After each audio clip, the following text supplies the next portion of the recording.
I'm here to expose some things that you aren't supposed to know, that no one is supposed to know. There are things going on behind the scenes that are being kept so quiet and so protected that the powers that would be would start a nuclear war just so that their enemies don't have a clue and aren't able to get their hands on them and use them against them for their own gain. The nuclear war wouldn't even face them soon enough. It really is just a matter of time. You're wondering who the hell I am and what the hell I'm even talking about.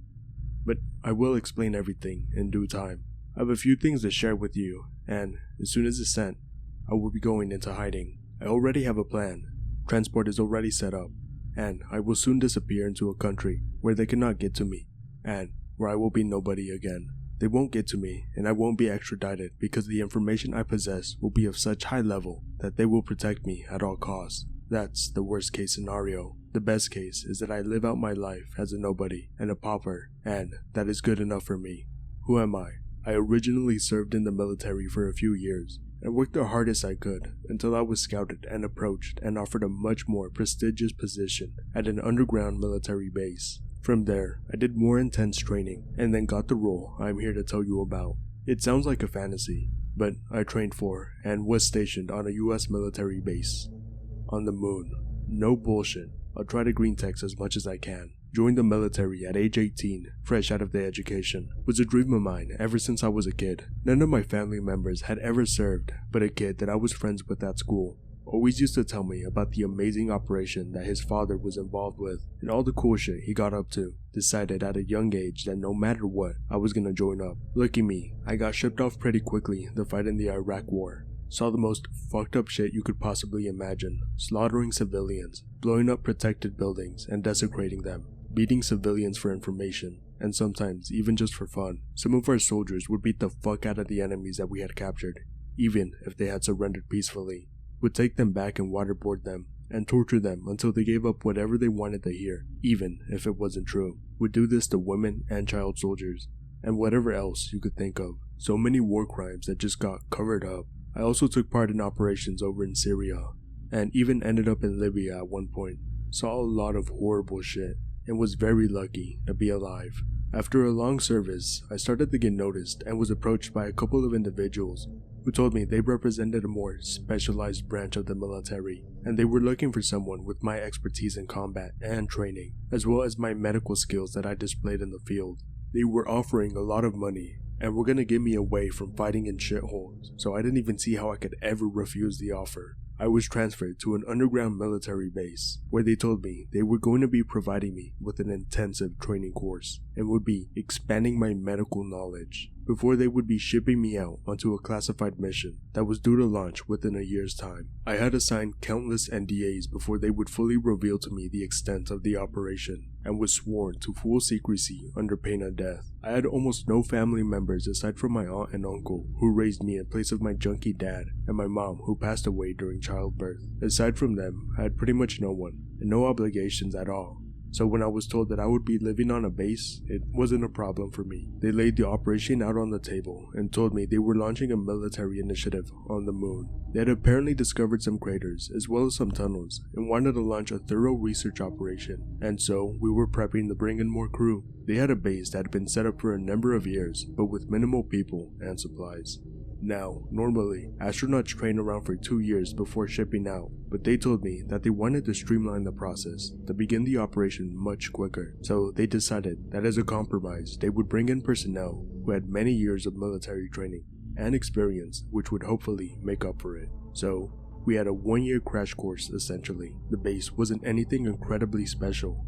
Aside from it being located underground, this wasn't set up on home soil. They wanted this shit out of the way. They had it located underground in Panama, which sounds unbelievable considering the history, and that is exactly the reason why it's there. You'd think the US actually gave a flying fuck that Noriega was trafficking drugs and organized crime. He was a huge asset gone rogue that was an easy scapegoat for an invasion that would allow them to place a lovely puppet in charge that would provide them with whatever the US needed. Noriega was the perfect cover story. The new puppet ruler would allow the US to conduct any and all research there and shift everything away from where it could be exposed, and nobody would suspect a thing. Of course, The original intention was not for this operation in particular, but it was something that was eventually devised. I never saw any secret research or secret weapons hiding in this base, or anything else unusual. I trained my ass off for a full year, and we shipped out. The moon landing was obviously classified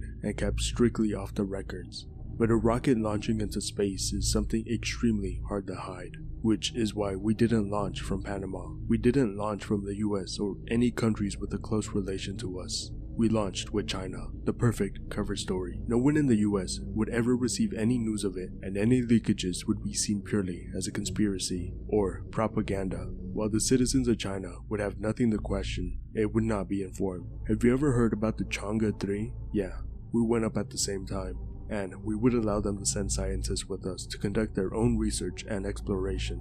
Nothing a little lunar accident couldn't fix. The journey there and the landing all went without a single hiccup. We were planned to be up there for around 9 months in total, and then returning to share what we found. There were already a few crew members up there awaiting our arrival who would be traveling back not long after us, because they had already stayed in space for way longer than any human should. The plan was for them to pass on their research and current projects, and we would take over. It didn't go entirely to plan. I'm going to green text a few things about the base that was shared with me that I think are very crucial, and then I'll tell you about the tunnel they found in one of the craters, which provided us with something very unusual. Bear with me, because this is all important. The base itself was built into a crater of the moon, and was really something to behold. Outwardly, the scale of it was not too massive, but it was the verticality of the base that was really interesting. They had chosen to build it into this specific crater for a few very important reasons. A few other of the new members and I got a tour, and one of the first stops was to descend deeper into the crater. Would not fucking believe what I saw. Underneath the base on the moon was an honest-to-God pyramid. I'm not talking about Pyramid of Giza level or anything like that. If you've ever seen that old grainy photo that was taken during the Apollo 17 space mission, it was like that, except it was buried almost in a cavern underneath the crater. I always thought it was either fake or the camera was messed up, and it just looked like a weird shape was on the picture. After seeing all of this, I'm half convinced that the photo is real, and was accidentally released along with all the other photos that were taken on the mission. And NASA played it off, knowing that only the outcasts of society, who no one would listen to, would not believe them. I had one of the most senior crew members working there, giving me a rundown on the thing, and what he told me was strange. He told me the pyramid made no sense. He told me that even though you could enter it and explore what was inside, something about it just didn't seem right. Like, it obviously looked like a man-made structure, like the Egyptian pyramids, but who could possibly have made it? And why would they bury it underground? How would they even gain the materials to do something like this, as well as the manpower? And most important of all, what purpose did it serve? The scientists did some tests and investigations, and ran every kind of test they could think of, and they couldn't figure out the exact material it was built out of. It was similar to stone, but not exactly. The mass and texture was off. It didn't behave in the same way. Inside the pyramid itself, there were sections of it that had heat pockets that felt like you were standing next to the sun, but the material itself, when on its own, gave off no heat at all. That wasn't the only strange thing about the structure. It was kind of hard to focus on, I guess. Like, imagine you're looking out of your peripheral vision, not at the furthest reach of it, but about the midway point. You can make out most of the details, and you know what is there, but if you try too hard to see, then it strains your vision and gives you a headache.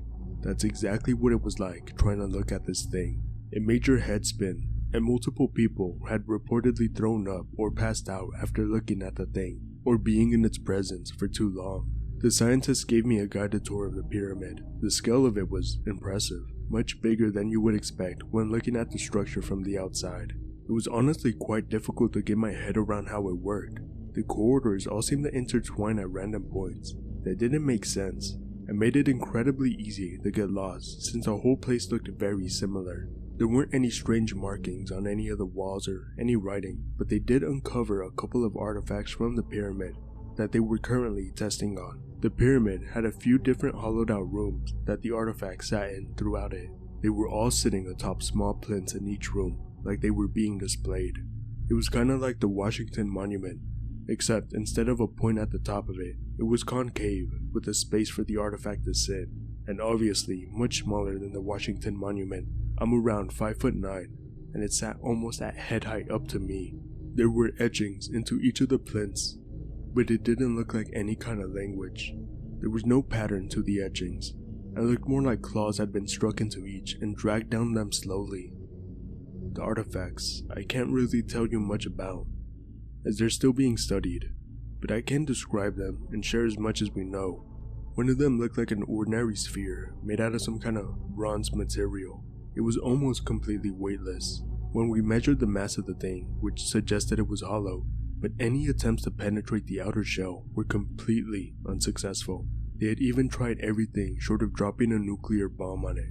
Another one was a kind of like hunting spear, but longer with a red tip that was oddly shaped and is difficult to describe. Again, the metal it was tipped with was something that had never been seen on Earth before, but the handle was made out of wood. There were a couple more things which were quite small and insignificant, which I don't really have any details to share about them. That's pretty much it, everything I can tell you about the pyramid. There weren't any ancient traps or anything like that in there, but the artifacts and the effect that pyramid had on our site was something of massive interest. If we could figure out how it worked, then imagine if we could apply it to fighter jets, the stealth bombers. Imagine if we could apply it to actual fucking rockets and nuclear weapons. I think our planet would be in grave danger. I have one more thing to share that I was taught about as part of my training. While I do have a lot of medical skills, and did have some personal interest in studying things like biology, this was beyond me, so take my explanations with a grain of salt, as this is just to help you understand. They had a section in the base, back above ground, with a large lab. They were researching the atmosphere, the soil, anything you could think of to try and see what they could discover.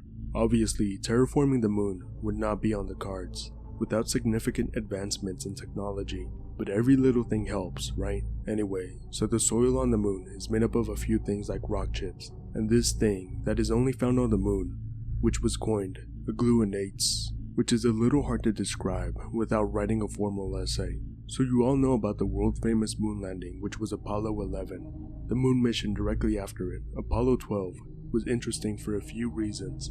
The main reason is that when the crew re-entered to Earth, they found a particular strain of bacteria named Streptococcus mitis on the lens of the camera of the Surveyor 3 probe, which they had sent up 2 years prior to their mission.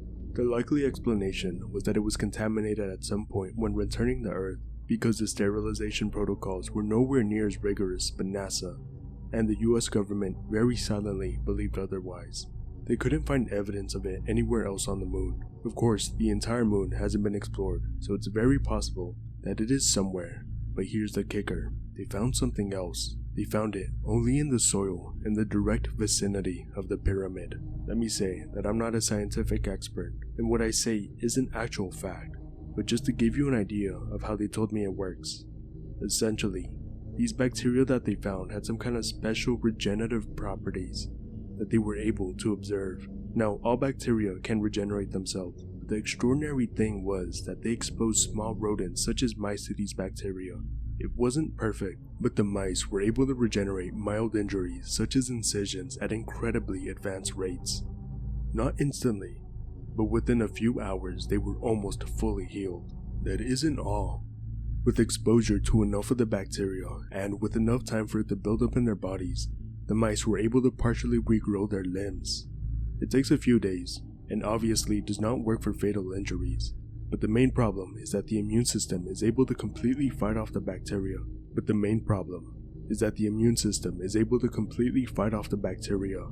Before the regeneration process is complete. And once that is done, the mouse is now immunized and the bacteria is less effective at helping them regenerate. They never tested it on humans while I was there, but that was the key obstacle they were hoping to overcome, so that it could be used on humans who are amputees, or applying it in combat to prevent as many casualties. That is the last big revelation they told me about. And now, I will tell you about the tunnel that we explored before I sign off permanently. I'm sorry that I cannot stay and answer questions. It is too big of a risk for me. Bear in mind, these events and revelations took place over a period of 9 months, and did not all happen in the same day. Prior to our arrival, Another tunnel had been discovered in the crater, approximately around 2 miles due west of the location of our base. One of the objectives assigned to us was to take a very small team, just 4 of us, into this tunnel and figure out what we could find, headed by a man who I wasn't familiar with but was an Iraq veteran, and higher up in the food chain by me, alongside one researcher who we would be escorting to collect samples of the soil. There were more structures like the pyramid and more bacteria on the moon than they wanted to know about it ASAP. The trek was hard despite it only being 2 miles.